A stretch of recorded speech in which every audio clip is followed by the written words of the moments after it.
So now I'm going to show you an exercise to help us strengthen the activation of our pelvic floor. So we're going to, let's call this a clam exercise. You can do clams laying on your side. We're going to do clams lying in our back.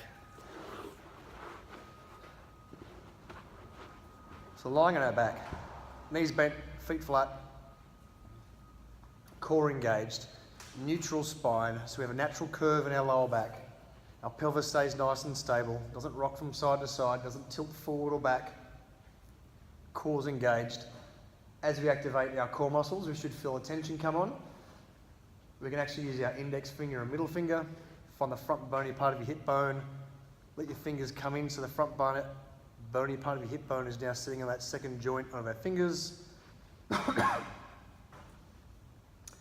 And we're pushing in with the pads of our fingers. I like to use my thumb at the back of a hip bone, a bit of a pistol grip here, so my other two fingers are tucked out of the way. Therefore my legs aren't going to feel like they're impeding any movement. So if we activate those muscles at about 30%, we should feel pressure against our fingers, and it's pressure in that it's getting taut. Okay, it's like someone's pulling a sheet nice and tight. That's a pressure, not bulging out, not pushing out, it's feeling taut. Core's engaged, and just breathe in and breathe out a few times. Those muscles should stay on. If that's all you're up to, then you stay at that point there. So now I'm going to do clams lying on our back. So core stays engaged. What I'm going to do is breathe in. As I breathe in, my one leg is going to open maybe about 30 degrees. I breathe out, come back to center. I'm going to alternate legs as I breathe in, open the leg, breathe out, back to center. I figure about 30 degree movement at the moment is sufficient.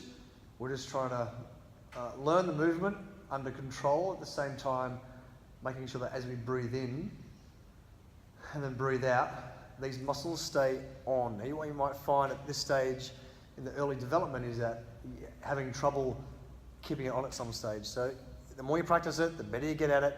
You've got to get the brain connection to your pelvic floor. It activates normally, you just need to connect it until they're firing off at the same time. Breathe in, breathe out. As you get better, other things to be aware of is that our pelvis isn't rocking from side to side, and you'll feel that on the ground.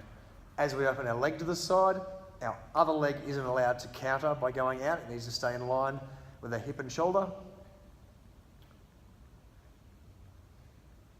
Everything stays nice and stable and stays on strong.